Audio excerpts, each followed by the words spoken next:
What is going on, everyone? So today I'm actually excited to do this video.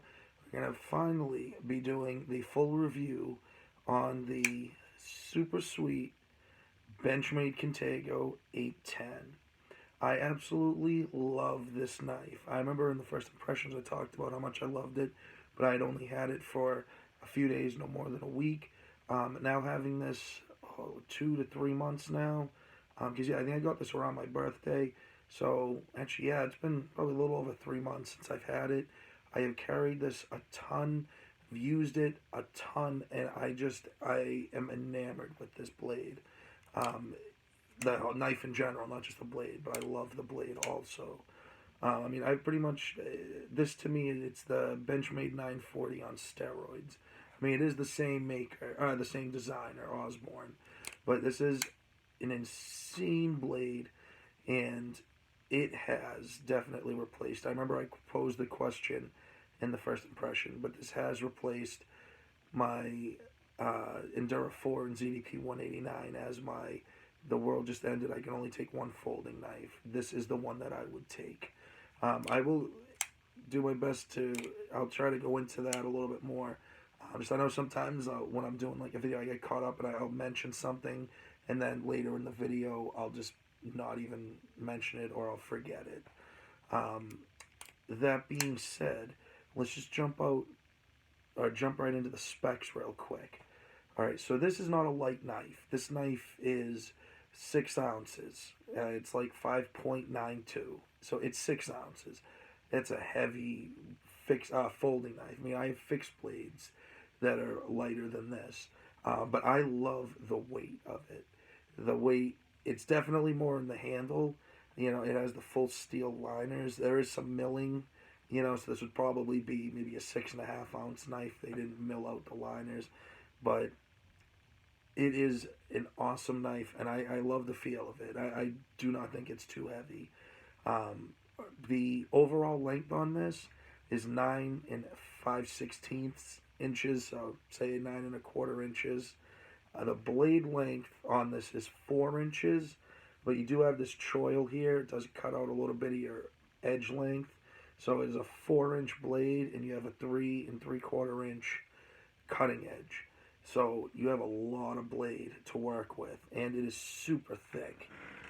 I forgot to measure the blade thickness. So we're looking like a little shy of 3/16 of an inch. So it's in between an eighth of an inch and 3/16. So, what would that make it? I don't know. I can't do math quickly on the top of my head when I'm on camera, but let's say it's pretty thick. It, again, like I said, with the weight, I mean, I have, and not including like my Moors and like martinis, like my carving knives, those are generally thinner. But even just like regular, just full on fixed blades, will be this thickness or even thinner. But it's a very stout knife. It's very tough. It is very heavy duty. And that's what I really like about it, especially with the steel. This is CPM M4, which is a beast of a steel. It definitely does take a little bit of work to sharpen, but it holds its edge a long time, and the edge holds up to good abuse. I mean, to be perfectly honest, I've opened up cans with this. It just goes right through, and of course, yeah, the spots where it made contact with the metal, like the tip was perfectly fine. The tip was just as pointy after it made the initial piercing into the can top, and then to open it, there was definitely a little bit of edge damage. When you run your fingernail, I could definitely feel a little bit of abrasion back from the blade edge. But I'll tell you, a couple minutes on a stone. I tried stropping it first. Stropping helped. Stropping took probably, I don't know, 30-40% of the damage out.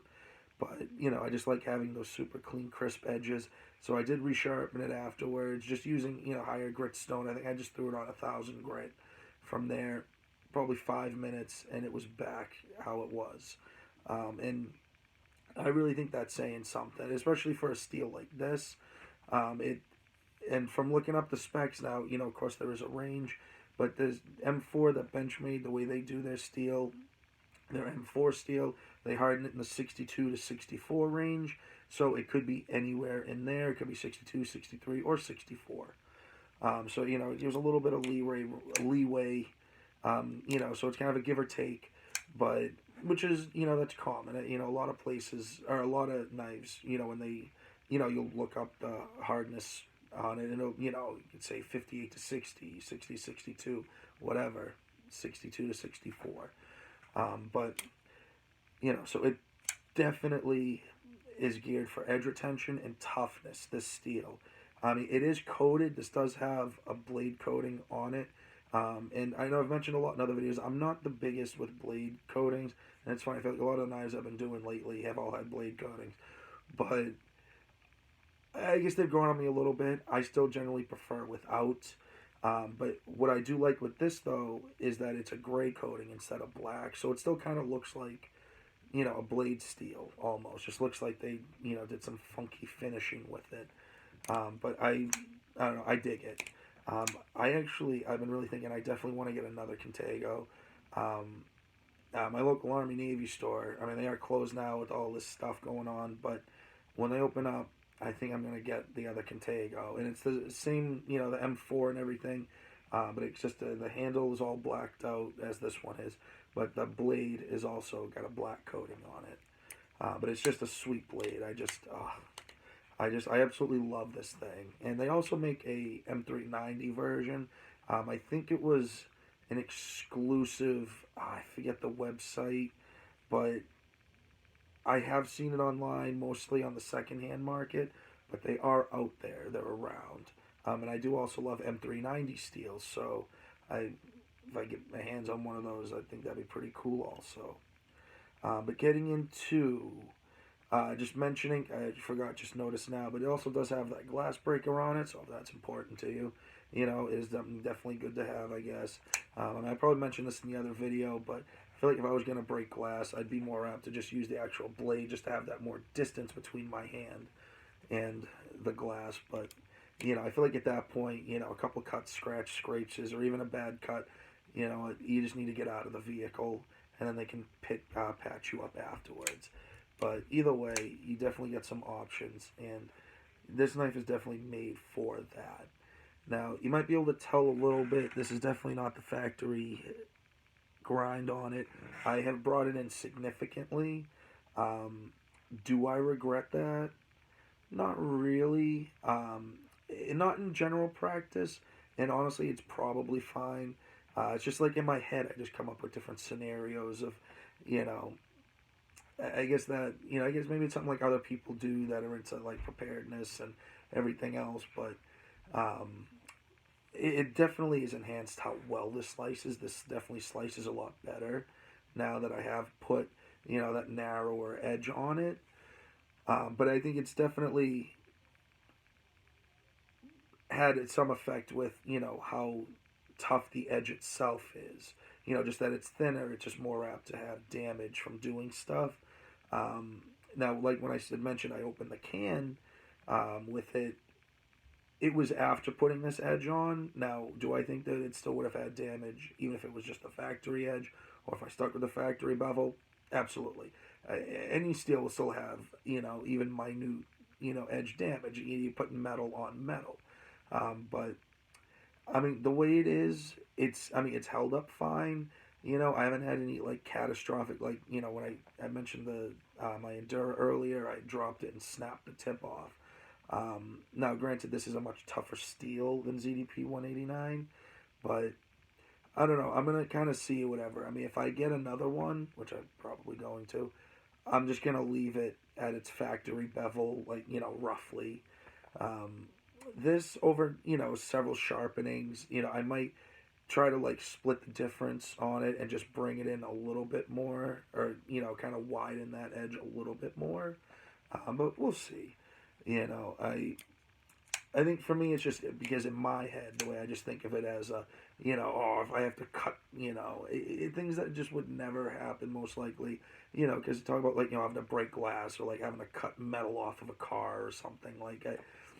In what universe, probably not many people have had to do that, and the people that do, firefighters, paramedics, police, they have special tools to do that. But for me, it's like, that's just part of the fun with it. But it's a very, very awesome knife. It's just very cool. I just love playing with it. What I do really like with the blade shape, I mentioned, it is the reverse tanto, but it's kind of cool how it's almost, I don't know what the right, it's like a swedge, but it's like a internal swedge, or I don't know, the swedge is set back because it's up along the spine of the knife where it's straight, but then at the tip it stops and then just starts its grind up towards the point. So this is definitely a strong blade. I mean, that, I don't know if they did it for aesthetics or maybe just shave a little bit of weight down. I don't think it affects the strength of the blade. I know, if they had started up here and brought it all the way down, the blade, the tip and everything would definitely be a lot thinner. And the tip itself actually is fairly thick, especially for the thickness of the blade stock itself. But this thing is definitely made for piercing.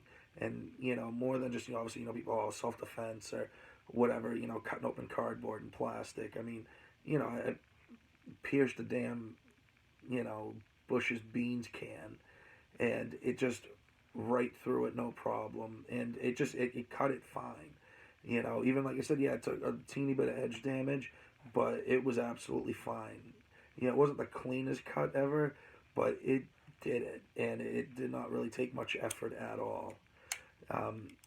This is it's a really fun knife, and I just love finding things to use it for. Not just testing out the knife itself, but the steel. I have fallen in love with M4. I mean, I probably mentioned in the past, my brother-in-law, he has the Spyderco Gale Bradley 2, which is an M4 steel. And that really was my first real exposure to it, other than, hearing about it and seeing stuff in videos. But now actually having my own blade in M4, it's quickly becoming a favorite steel of mine. I definitely would put it up in the top 5. I don't know if it's surpassed at CPM 3V. Currently, CPM 3V is just my favorite all-around steel, which I know is a very popular steel. I know a lot of different people that I watch or whatever, they absolutely love CPM 3V. Excuse me. I can totally see why. But M4 is very quickly becoming, it's definitely catching up to 3V. In that sense, because 3V is known for being very tough steel, has pretty decent edge retention, and it's just, they use it in a lot of knives that are geared towards hard use. And the thing with 3V2, it's definitely easier to sharpen, it's quicker to sharpen than this, but this definitely, I feel like some of the stuff that I've done with this knife in M4 versus like some other knives that I have, fixed blades, but in 3V, this definitely is held up better edge retention wise. I mean, toughness, I haven't done anything really crazy to say M4 is better or CPM 3V is better when it comes to actual toughness of what the blade can handle. But I mean, I can tell you that the edge retention on this is definitely superior. And I still absolutely love 3V, not knocking it. Like I said, it isn't quite my favorite yet. 3V is still my favorite, but that could change. The knife, I mean, the handle, because if the blade is 4 inches, this handle is over 5 inches. It's like a 5 1/4 inch handle. And they give you have a lot of space to fill out. I mean, I still have probably about an inch, probably a little over an inch hanging out the back. And they give you these big, decent, they give you this big groove and then this other smaller but decent sized groove for your fingers for when you grab onto it. And this knife is not coming out of your hand. It is the textured G10, which I love. I love G10. But it has just texturing and jimping everywhere. The scales is jimping everywhere. On the back of the blade, the back spacer, jimping. These grooves all have jimping in it. Even the texturing on the side, you can see, it's just, everything is jimping. It's all about it. It's just staying in your hand. And I have no doubt that it would not stay in my hand. I have no doubt that I have no doubt that it would not leave my hand. Because it's just not coming out. Um, it's definitely, you know, for some people, depending on, you know, your hands or whatever, it might be rough on some people's hands. My hands are just kind of gross and callousy and stuff, so I don't really have much issue with it. But some videos I've seen, some people, they'll love the knife, but they prefer, you know, depending on what they're doing, they'll either wear gloves or, you know, prefer to be wearing gloves when doing some stuff with it. Just, and I can totally see why. I mean, it's heavy duty jimping. It's not, you know, like Spyderco on their blades. They have, you know, they're very fine, very effective, but just very fine jimping. And you don't really notice. But this, you notice it. You know it's not going anywhere. And you know what? I don't think there's a damn thing wrong with that. You know, if that is an issue, wear gloves. And I think, if anything, it'll give you a better grip because, you know, the gloves will be locked in as well. But this, even to carry, because I mean, like I said, it is a heavier knife. You're gonna know it's there, but it's not totally obnoxious. I mean, depending on the size of your pockets, it does take up a little bit of room. Um, you know, and it is cool. They do give you the loop over, so it gives you, I don't know, mostly deep ride. You have probably about a quarter of an inch, not including the glass breaker that pops out, which I don't think is bad at all. Um, but you're definitely gonna notice it's in your pocket. Like you will feel it. But even, you know, I carry a lot of stuff, especially I'm right-handed, so my right pocket where my knife is, you know, I'll always have a lighter, keys. Now the Duke from the last video, love this knife. And then just, you know, change, whatever. I always have tons of stuff in my pocket. I mean, sometimes I've noticed compared to some other knives I have, you know, my keys and stuff will get caught on it a little bit more, but isn't that much of an issue. I really don't mind. I mean, any downsides to this? I mean, I really haven't noticed much. I mean, the blade is pretty dead center. Um, I mean, it's, you know, say a hair off. I think I mentioned that even too in the first video, first impressions, but I don't have any issues with that at all. Um, I haven't disassembled this knife yet. I just haven't felt the need to. I probably will soon. Um, I know a couple of things I do want to do is I've noticed just, you know, the pocket clip is just starting to come loose a little bit, which really isn't a problem. What I'm going to do probably after this video is just I'm going to take the clip off, and then I have the blue Loctite, so the medium strength. Don't want to use the red. Excuse me. But yeah, you don't want to use the red. The red is permanent thread locker. Well, that's the idea of it anyway. I mean, you can do stuff with trying to heat it up, use a hair dryer or something, and you know it will work. It's just it makes it more of a pain. But with the blue thread locker, I mean, you have to give it a little more of an when you loosen it, but you're not stripping out or snapping, um, you know, screw tips, stuff like that. You know, because these, you know, they're pretty much all torque bits, and you're not snapping your bits or stripping them out or stripping the screws out. You know, worst of all, I'd rather strip out the tool or the bit than the screw itself, because then you are, no pun intended, screwed. But you know, a little of that in there, and I think it'll be good. Same with the blade. It's just getting, you know, just I noticed it's just getting a teeny bit loose. So same thing. That one I'm probably not going to worry about as much until I do disassemble it, because then, you know, I'm going to fidget with the, you know, how I want the pivot and everything, and then I'll be having the blue Loctite. So that won't be an issue, but I definitely am going to probably do this after the video, the clip. I just don't want to lose the clip, you know, and especially the knife. I can get another clip a lot more efficiently, or for a more efficient price than the clip itself, than the knife itself, rather. And then I checked the pricing on it right before the video. The price is actually going up a bit. Now, when I got this, it was for my birthday. My girl and my kids got it for me. But I gave her some cash to help out because it is an expensive knife. It was like $186, $187, you know, so it was almost a $200 knife. So I think I tossed her like $100 and something or whatever for it, just because it's a knife I really wanted. And you know, she likes getting me knives, but once they go up past the $100, I just feel bad, you know. Like, here, go buy me this $200 knife. So I'll usually toss her a little cash, but The price has gone up though. So this version here, with the gray coating, it's going for 204, and then the black blade version is going for 207. So the price has gone up 17-20 bucks depending. Um, and also too, just like most other knives or Benchmades in general, you do have the option, if you do want, you can get them serrated. So that is something, for people that do like serrations. Um, you definitely have that option as well. I mean, I've said before, I'm not a big serration person, but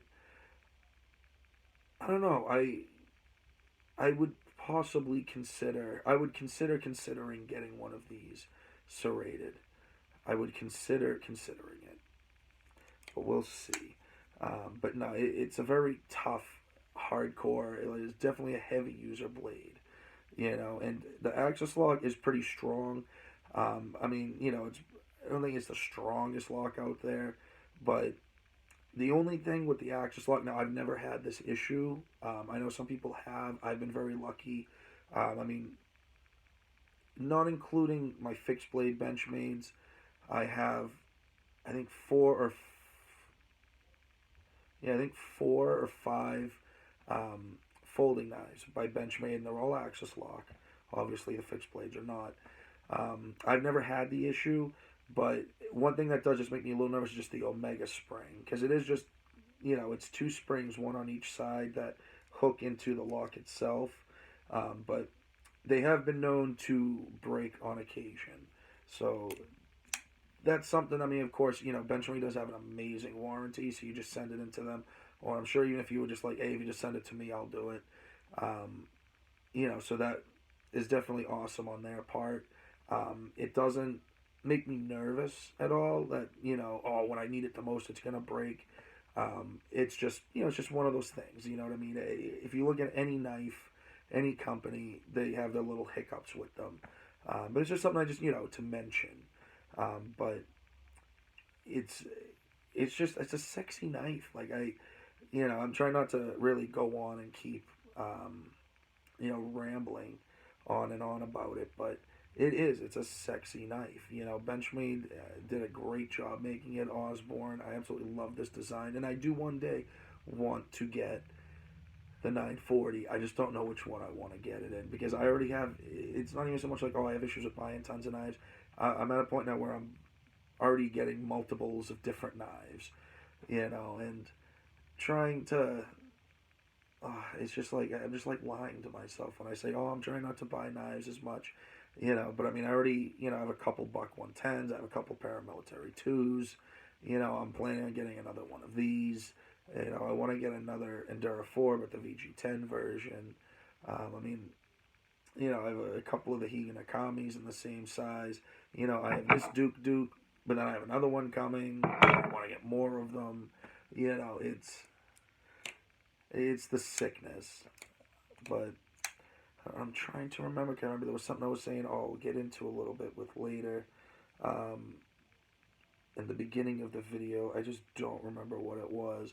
And I know you're watching this right now, probably screaming at the screen, like, no, this was what it was. This is what you wanted to say. And I don't remember. I am sorry. But you guys have an absolutely great rest of your weekend, or whenever you're watching this, rest of your day, night, morning. I really hope you guys got some out of this. If this is a knife that you own or consider owning, let me know. I would love to talk about it. This is definitely my favorite Benchmade.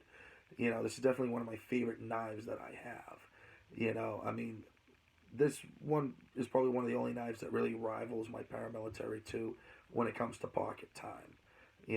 And I know, like in the last video I said with the Duke is, like, oh, is it my favorite knife now? But that's like, I count that separately though, because it's not like, that's just a knife I'll just keep, in my pocket. So it's not going to be fighting really for, being clipped into my pocket.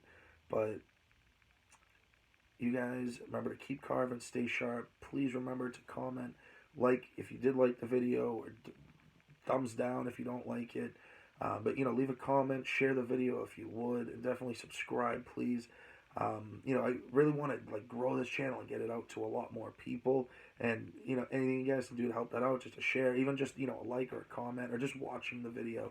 I really appreciate everything. And like I said, you guys have an awesome day. Remember to keep carving, stay sharp. Peace.